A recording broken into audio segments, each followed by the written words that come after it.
Hello, my friends. Welcome to day 22 of 30 days, 30 episodes of the Life Shift podcast. This is this bonus series. If this is the first day that you are listening, this one's going to be a little bit different and it's kind of last minute. It is currently 8:20 p.m. Eastern time, and I am recording this episode after work and then going to see the new movie, part one of Wicked, and then going to dinner with friends. And here I am back at home. Got to do this. I've committed to doing this every day for 30 days. So here I am, no idea what I was going to talk about. And then I decided I was just going to talk about Wicked. As I talked about, probably, I don't know what day it was. We're on day 22. So probably like 10 days ago, I talked about kind of my birthday trip and the traditions that I have when I go to see Broadway shows, basically, for my birthday, and how kind of like amazing it is to see these people live and watch these shows that they're putting on 8 days a week and just all the things that go into it. And I just love doing it. And I love seeing that live experience. So Wicked has been out, I think, for like 20 something years. It was a book that was like, if you don't know, it is like a prequel essentially, or the origin story of the villain of The Wizard of Oz, the Wicked Witch of the West. And so this person, Gregory Maguire, wrote the book called Wicked, and it is this prequel essentially to The Wizard of Oz, and kind of tells the story of how the Wicked Witch kind of got to be wicked. And it starts in kind of this early version, childhood, and why she was green and all the things that came along with it. So it was made a Broadway show probably in the 90s. I don't know. Gosh, that seems like a long time ago. Maybe it was early 2000s. Early 2000s, this became a Broadway show, and it had Idina Menzel and Kristen Chenoweth and lots of other stars that you know of, probably, if you're someone that's into Broadway. Lots of women have graced those particular roles. And I guess for a long time, this movie has been in production, if you will, like pre-production. People wanted to do it years ago, and finally it's here.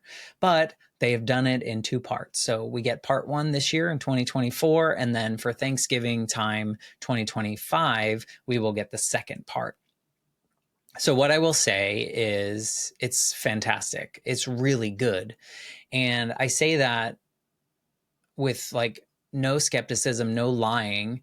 Like it kept me entertained, and it was 2 hours and 45 minutes. And that's really only the first half of what you would see in the Broadway version. Like that's where they kind of ended, at the intermission kind of spot. But it tells a really great story. And if it didn't have a second part, I'm glad it does. But if it didn't, I feel like it would be like, you would feel complete enough. I wouldn't feel like, oh gosh, I'm waiting for the second half, but the second half will be fantastic. So the performances, pretty amazing. Cynthia, Erivo, Ariana Grande, so good. And like took me out of the fact, like I've seen them before in other things. And I obviously know who Ariana Grande is. You knew it was her, but you didn't. She like got lost in that role in such a good way. And I just thought the performances were fantastic. I love that they sang live on the recording and not like studio and then lip sync during the performances.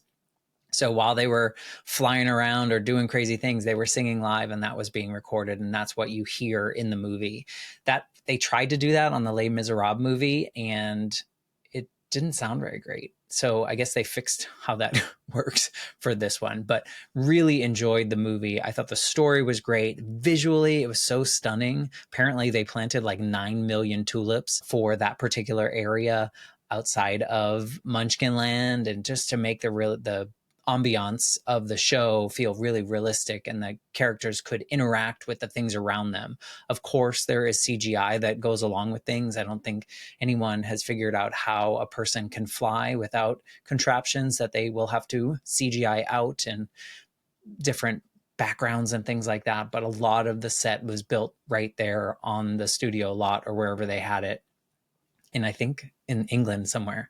So super happy with that production, super happy with just like, I feel like sometimes you build this up, and even if you're not a Wicked fan, you've probably seen all the commercials, all the specials, all the this, all the that. People on all these talk shows, they're spending a ton of money marketing this show, and it was worth the hype. I feel like it lived up to the hype, and so I'm happy to report that.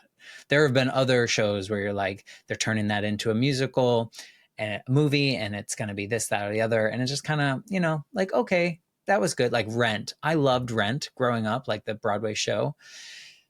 And I was so excited for the movie. And I think that if you hadn't seen the Broadway show or you weren't obsessed with that, you probably liked the movie. But then when I saw the movie, I was kind of like let down a little bit because it didn't do all the things that I wanted it to do. It cut certain parts and it just wasn't as exciting as seeing Wicked on the screen. It was just really cool. So I hope you get the opportunity, if that's something that interests you, to check out Wicked in the movie theater on the big screen and let me know if you like it. I think everyone that I've seen that I know that has already seen it has said that they loved it. They're planning on going to see it again. I haven't talked to anyone or read any major reviews that say it wasn't great. There were some people obviously saying it was too long.